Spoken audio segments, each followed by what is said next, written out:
Hey guys, Troy Dooley, the Beachside CEO, and I'm sitting here with somebody that I've come to admire and look at as a mentor, Mr. Kirby Cochran of Wake Up Now, CEO, partner, but more than that, as I've gotten to know you, I've gotten to understand that you're just not a typical entrepreneur or businessman. You've been able to help facilitate the growth of very large Fortune 100 type companies, but even more than that, you help the next generation. You actually help teach at one of the universities to help kids understand business. Is that not true? I do. I teach at the University of Utah. I'm an adjunct professor.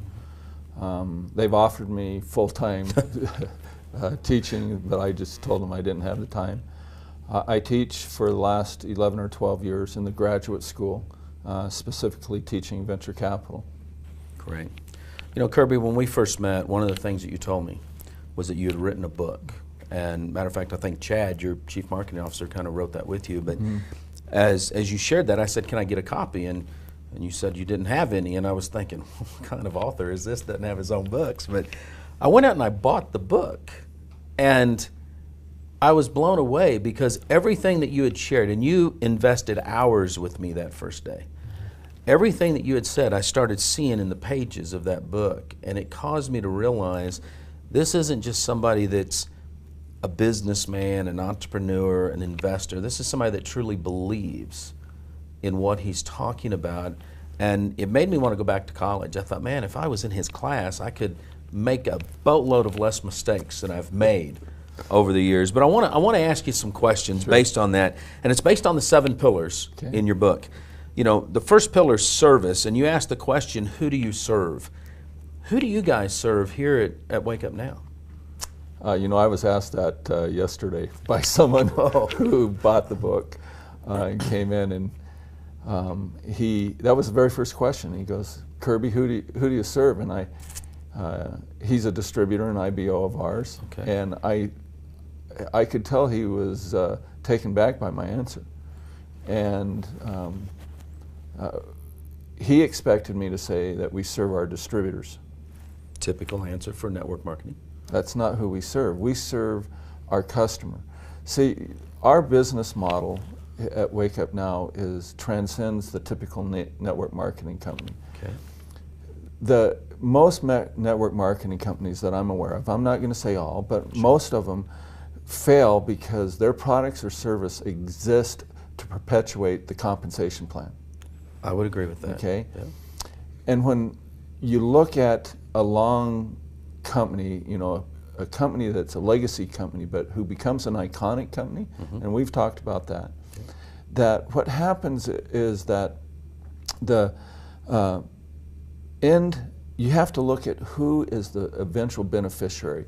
Yes. Okay, and so our philosophy is we serve our customer. And who is our customer?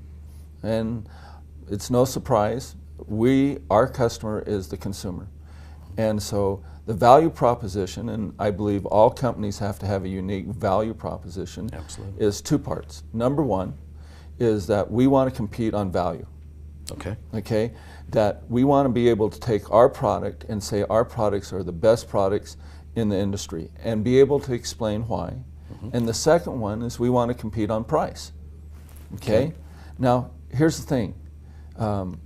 Troy, we don't want to do that just for the network marketing industry.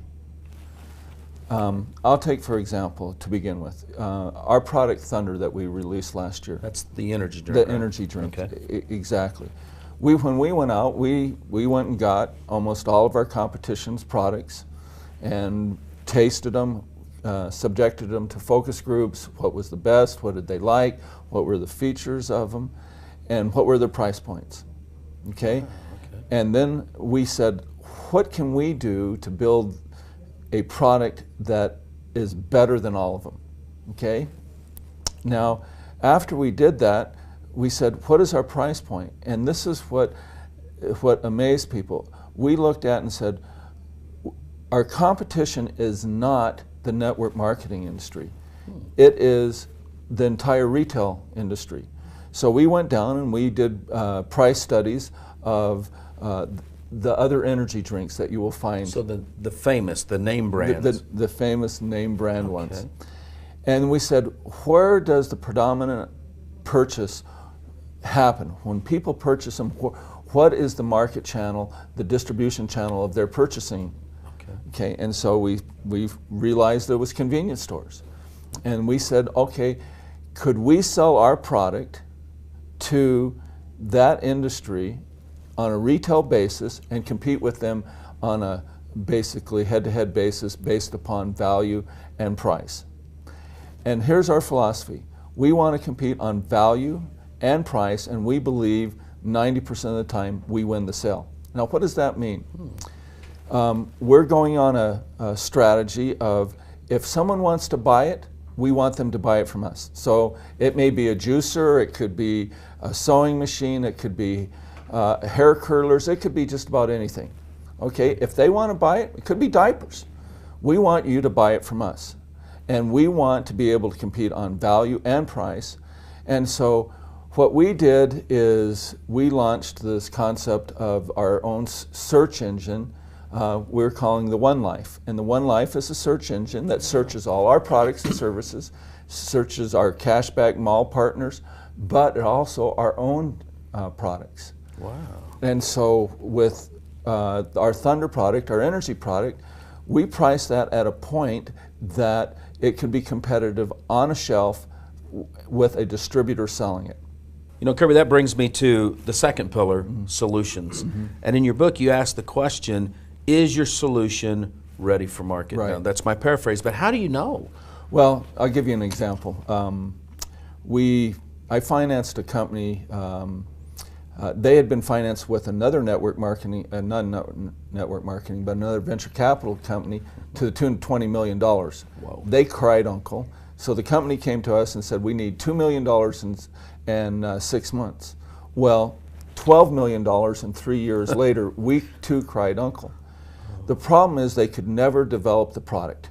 Okay. And here's the thing, until products are fully developed or developed enough that you can sell them, that solution is not done. The solution, it becomes a hope and a dream, and sure. You better have the development cost and know where it is. Now that doesn't mean that there's not going to be further iterations or versions of the product, but you have to get, if the product is never developed, you'll never have a company.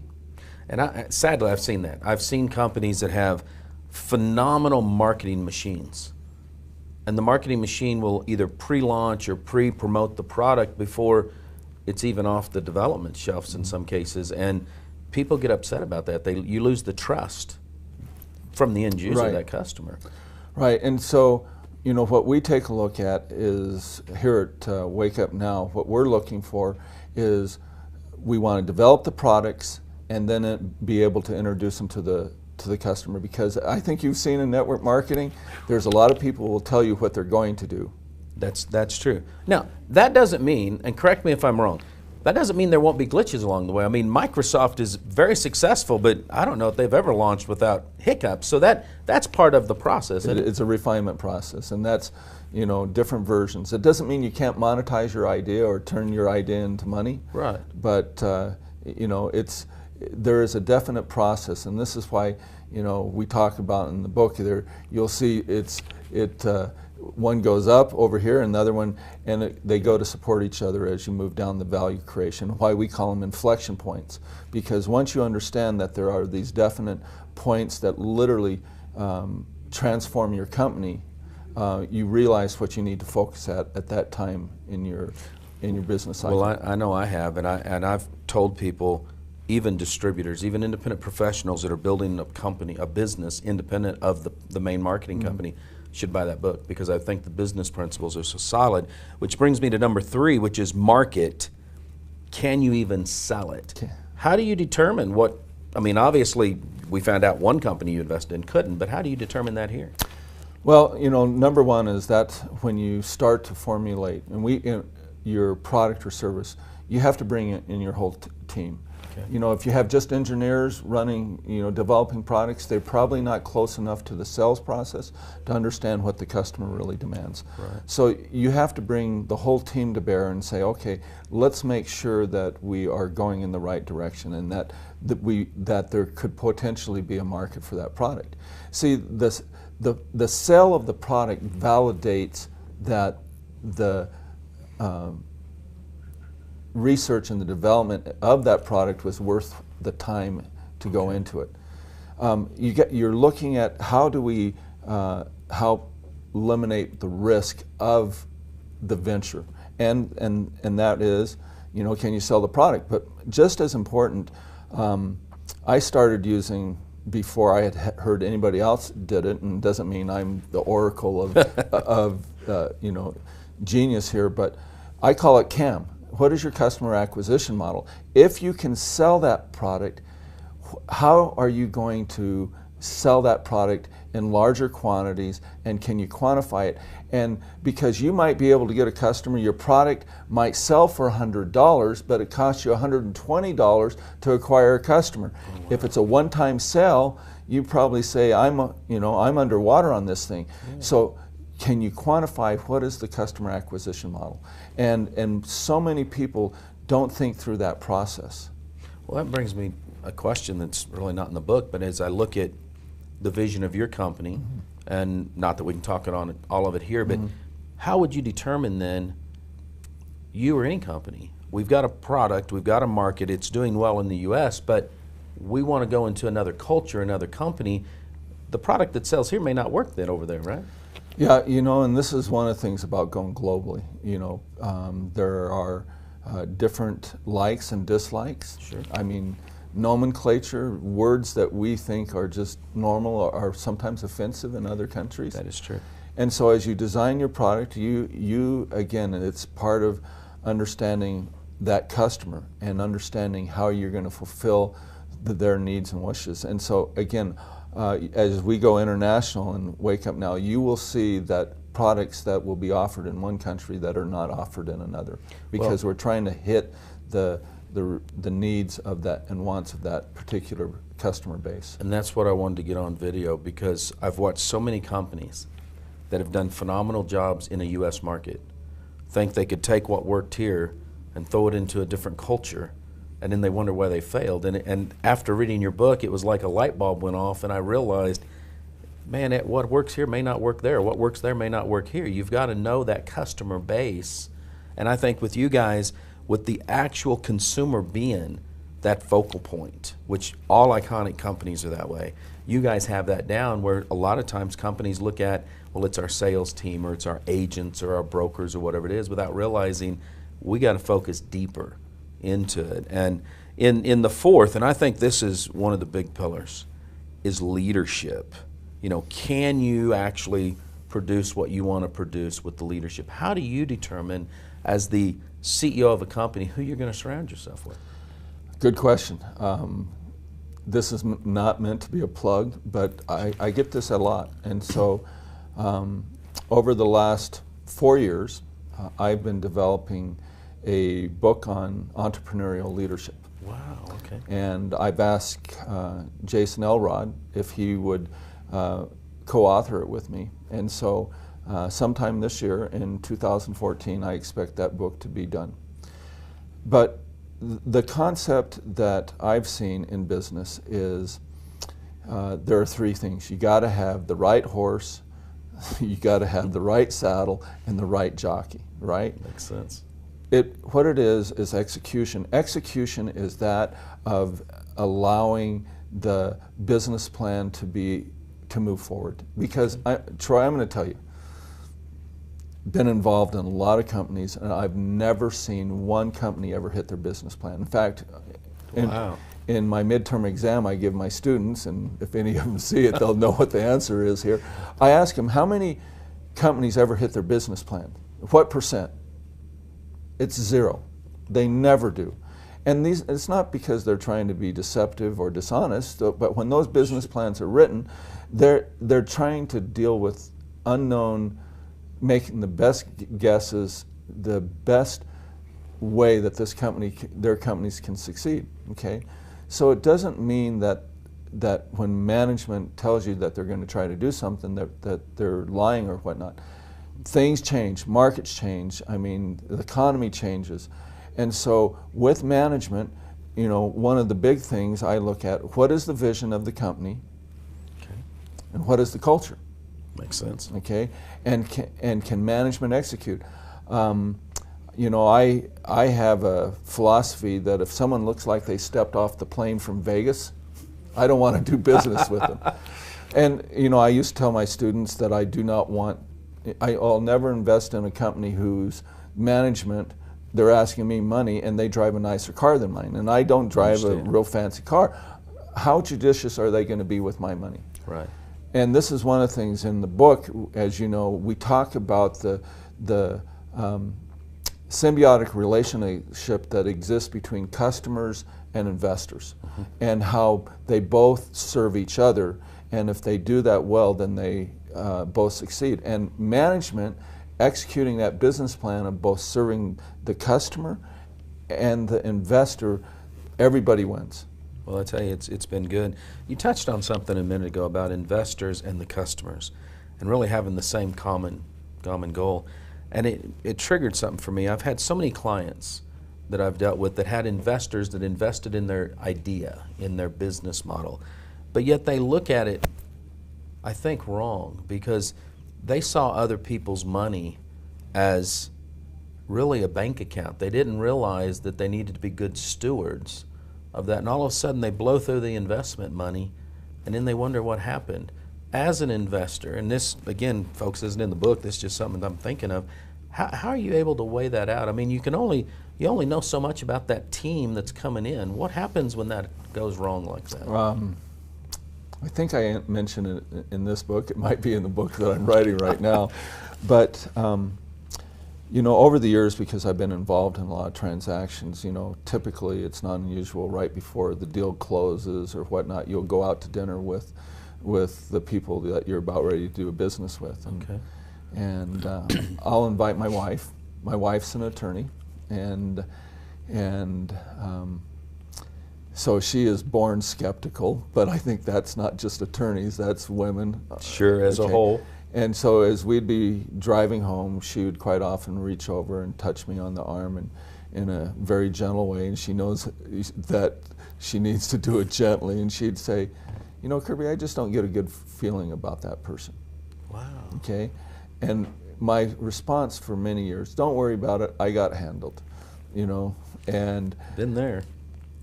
And without exception, every single time that she told me that, and I went ahead and I did the deal, I lost money. Wow. So for the last several years, that we have an attitude inside with my partners, it is, you know, what would your wife say? And I think men have that.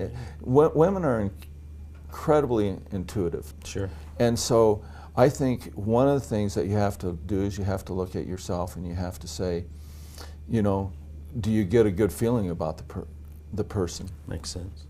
And so as you're looking at management teams, you know, what kind of cars do they drive? You know, are they living outside their means? And and I believe me, I enjoy nice cars. Absolutely. But you know, what is the image that they're trying to do? And I'm real careful when I get involved with people. Is I look at how they treat their employees and their staff. That's good. You know, are they condescending? Do they order them around? And more importantly is when the CEO or the management team isn't around, what are the little conversations you pick up, and Makes sense. what is the culture? So a management team has to be able to communicate vision and culture. You know, what is acceptable behavior and what isn't acceptable behavior, and because those are the things that are going to drive a company. You know, I talk about you got to have the right horse, the right saddle, and the right jockey. Okay, Right. If you can have the right product, the right marketing thing, and the wrong management team, and you're probably not going to work. Well, you know, that brings us to pillar number 5, which is the organization. You know, if you've got leadership up here and you've got the organization, how do you know if the organization can deliver the way it's supposed to? Well, one of the things I think you've seen here at this company is that I'm a very strong proponent of teams and team leadership, and that you still use a hierarchical type management structure, but you allow teams to function, because your strengths are my weaknesses and my strengths are your weaknesses, and that the sum is greater than the individual. Right. And so what you're looking at is, can you function in teams at a higher level than, you know, it's not 2 + 2 = 4, but 2 + 2 = 40. You know, because there is an exponential amount of growth that happens when you have a well-functioning team. And as you come in our office, what do you see? There's a sign, and I had it made the very first week I came into the company, and it's check your ego at the door. I saw that. Don't believe your own press releases. Don't think you're smarter than you are. Yep. And I've seen that. And it's fun to watch your teams because you actually build into your teams. And I think this goes right back to the way your book is written. Incentives, to where if they do what they're taught to do, if they do what they're best at, they get to achieve more, both in recognition and monetarily, based on their own actions. It's not well, I've got a job and now I can go home. It's I like to work. I mean, there's a lot of offices I go into, and they're not a happy family. You know, I've come into this executive office now twice, and people are smiling. They have fun together. See, we know that you're coming, and so it's all we stage it. You got the actors and actresses. I see now how that works.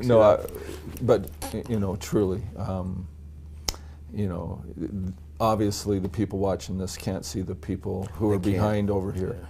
I have so much respect for the people who are in our marketing department, our development department, our customer service. They fulfill such a need and want inside the company, and we have to listen. We all make mistakes. I'm not perfect, they're not perfect, but listen, if you can accept that behavior, your organization, your team will excel. Okay? Well, and I've seen that, you know, without a doubt. Pillar number 6 is the financials. You know, can you make money? In getting to know you more and more in the way you operate, you know, you like to give and put money where it needs to go, whether it's the team in-house, whether it's your independent field force. You run on tight margins. How do companies figure out how to do that, if they can even make any money? Well, you know, today I took you around the office, you did. Right? Yeah. And I said something to you. If you can't measure it, you can't manage it. Yes, sir. Right? And the management, that principle goes back to the philosophy that I have, and that is, when people know you care, they care. Okay? And I care. I care about our employees, I care about their families, I care about our IBOs, I care about our customers. And so what we have to do is set up mechanisms that we can measure it. And this is the symbiotic relationship that exists with management and investors, okay?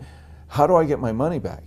You see, if you fail to realize who you serve, you're doomed for failure, because you think you're only serving yourself. That makes sense. That makes good sense there. And I think a lot of times visionaries are great, but I think sometimes they think they're serving themselves. Our egos, especially as men, are so fragile that we forget sometimes it is about other people. And you've got a good team around you that I think, and you mentioned it earlier, the weaknesses and the strengths, and I think you guys make a good synergy, you know, and you seem, and correct me if I'm wrong, but your management staff seem to have permission to talk to you guys in a way to say, hey, are we still keeping the eye on the ball? This gets back to creating what I think is very, very important, and that's a safe environment. Okay. Real quickly, a few years ago, I was driving down the street one afternoon with my wife, and she'd asked me a yes or no question, and it didn't matter how I answered it. I knew I was going to be in trouble. And so I didn't answer. And so she said to me, are you going to answer me? And I didn't answer. And this went on for probably 5-6 minutes. And I, you know, I did not want to answer because I didn't want to be in a fight. Yeah. And so finally she said, is it that you don't feel safe? And instantly, that was one of the great learning experiences for me. It was, I didn't feel safe in answering that. Well, in our company, we all make mistakes, and I'll give you an illustration. Sure. There was a person in our company in the month of December of 2013 that made a mistake and overstated people's compensation. to the tune of $154,000, what the cost was to the company. Wow. Now, we could have been totally justified by not paying that to the distributors, but you know, we made a decision as a management team that it was probably best to pay it, and we created, as probably aware of, a lot of goodwill because people knew that we didn't owe it. Absolutely. But we gave our word, okay? And then people came to me and said, are you going to fire the person who was responsible? And I looked at it and I said, why would I do that? This person didn't do it malicious. It was an honest mistake. But and they go, it was $154,000, okay? In order to have a successful company, you have to create a safe environment. You know, you can't tolerate mistakes and you got to learn from them.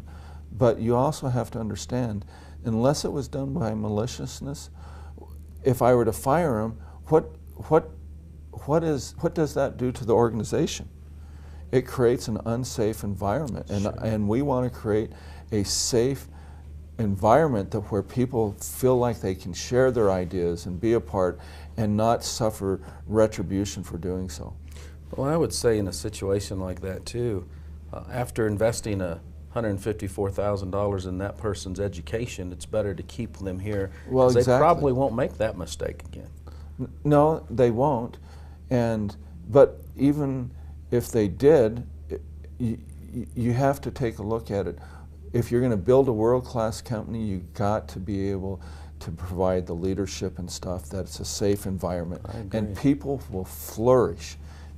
Now, remember that. They will flourish if you provide a safe environment. I can see that. And I think that's a lot of times, and maybe it goes back to the industrial age.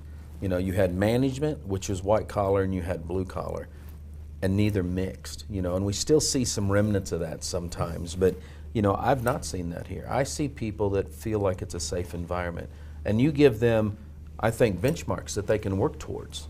You know, and a lot of times when I go into a corporate office, there's no benchmarks for the employees. We got them in the comp plan for independent professionals, but you don't build them in, and you've built those things in, and I can see not only where it's safe, but it's fun. You know, people want to be a part of something that's fun, and with what you guys are doing, I think it's going to be fun for a long time, you know. And that brings us to the last one, which I think is one that probably the average viewer, at least of my videos, don't understand this word, and that's leverage. But then you ask the question, are you ready to grow? And in network marketing, you know, the mantra is, let's just hit critical mass right out of the gate. That's not always good, is it? Well, I can give you instance after instance of where growth has killed companies. The traditional company has to invest in inventory, and they have accounts receivable. How are you going to pay for your inventory, cost of manufacturing, distribution, and how are you going to carry that receivable, because it causes real cash constraints. But there's a lot of other things that happen with that. And you know, the thing about network marketing is your growth can get out ahead of you, as you've seen, very easily. People get excited, you know, and you know, we had pretty good growth last year, and it provided a lot of, I'll say, opportunities to grow for us. I can imagine, you know, I can imagine. But I think that's good, because if a company's ready, then they can weather some of those more challenging times, you know, because the leverage is there. They have margin, if you will, to be able to grow into that. And not every company could even have paid an extra $154,000 they didn't know to the reps. Well, and you know, every single dollar that we made in the company got reinvested. And so to take $154,000 out, it hurt the company. I bet. But the goodwill that we got all over the place, it was, you know, you can't quantify it, but it was much larger than that. I can see that. You know, you've been great, folks. Let me hold the book up there, Kirby. You all need to go get Pillars of Inflection. You can get it over at Amazon. Don't get it. You can't get it on Kindle. I'm working on that with him, but it's a phenomenal book. And really, you know, I was frustrated. I thought, I want this on my Kindle, until I got the book. And when I got the book, I realized why I shouldn't have had it on Kindle, because I was able to write and underline and ask myself questions. And that's what this is. I tell you what, I don't care what company you're in, this is a book that can change your life in a positive way.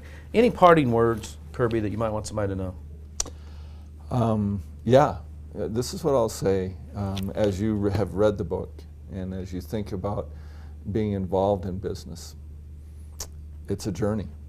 It is. And you're going to have some ups and you're going to have some downs, but enjoy the journey, because you can get through it.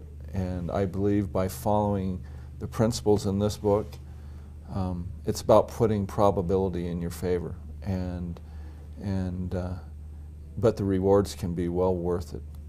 I can see that. Thank you, sir. Troy? Thank you very much. Certainly will. Folks, live life like it's an epic adventure. Stay dangerous, stay strong, and if you're in network marketing, act like it.